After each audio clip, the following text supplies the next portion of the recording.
কি বাহে ভালো তো হয়ে গেছি আমি Shahjahan welcome to my YouTube channel. আবে সালে তো গাইস আমি চলে এসেছি আবার নতুন একটা ধামাকাদার প্র্যাঙ্ক নিয়ে। হ্যাঁ, আমাদের বৌদি একটা ধামাকাদার প্রাঙ্ক নিয়ে চলে আসছে, তো চলো দেখি বৌদি কি প্রাঙ্ক করে। চলো দেখতে থাকো এটা কি করে পথে লাগায় আমি। কার পদে? তোমার পদে? নিজের উপর নিজেই প্রাঙ্ক না নিজের প্রাঙ্ক অন্যের উপরে প্রয়োগ করবে? বুঝলাম না। নতুন হলে চ্যানেলকে সাবস্ক্রাইব করে দিও আর লাইক কমেন্ট শেয়ার করতে ভুলবেই না। অবশ্যই লাইক কমেন্ট শেয়ার এবং সাবস্ক্রাইবও করব। আগে তো লঙ্কার গুঁড়ো পদে লাগাও, মানে তোমার বরের এটা মুখে লাগলেই শেষ, পথে লাগলে কি হবে ভাবো। মুখে লাগলেই শেষ, আবার পদে লাগলে কি হবে? কি হবে? জ্বলবে যদি সেখানেই লাগাও। অনেক প্রাঙ্ক দেখছি রে ভাই, লঙ্কার গুঁড়ো শরবতের সাথে মিশিয়ে প্রাঙ্ক করে সেটা মানা যায়, মিষ্টির ভিতরে লঙ্কার গুঁড়ো দিয়ে প্রাঙ্ক করে সেটাও মানা যায়, কিন্তু পদে লঙ্কার গুঁড়ো দিয়ে কে প্রাঙ্ক করে? এটা পথে লাগানো হবে।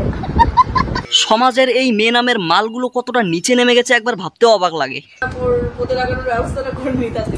শেষ পর্যন্ত পদে প্রাঙ্ক। দেখো তুমি তোমার আজ বরের পদ নিয়ে প্রাঙ্ক করে সোশ্যাল মিডিয়া আপলোড দিচ্ছ, কোন দিন না আবার তোমার বর তোমার পদ নিয়ে প্রাঙ্ক করে সোশ্যাল মিডিয়া আপলোড দেয়। একটু ভালোভাবে থাক, কারণ আজকাল সোশ্যাল মিডিয়ায় প্রাঙ্কটা একটু বেশি হচ্ছে। যদি আমি একটা কথা বলি, তোমার ওই পদে প্রাঙ্ক ভাবনাটা মাথায় আসলো কি? দেখো পথে লাগিয়ে দিয়েছি। পদে লাগিয়ে নিয়েছি মানে তোমার চোখ দুটো দিয়ে কি তুমি শুধু পদ দেখো নাকি? ওটা প্যান্ট, পদ না। কি লাল লাল তোর বউয়ের পদের ঝাল না, মানে তোর বউ তোর পদে লাগাই দিছে জাল।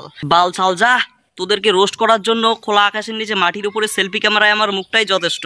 সো গাইস, আজকের ভিডিও এতটাই। কেমন লাগলো অবশ্যই নিচে কমেন্ট করে জানিও। ভালো লাগলে like comment share and subscribe my channel. দেখা হচ্ছে নেক্সট ভিডিও। বাই।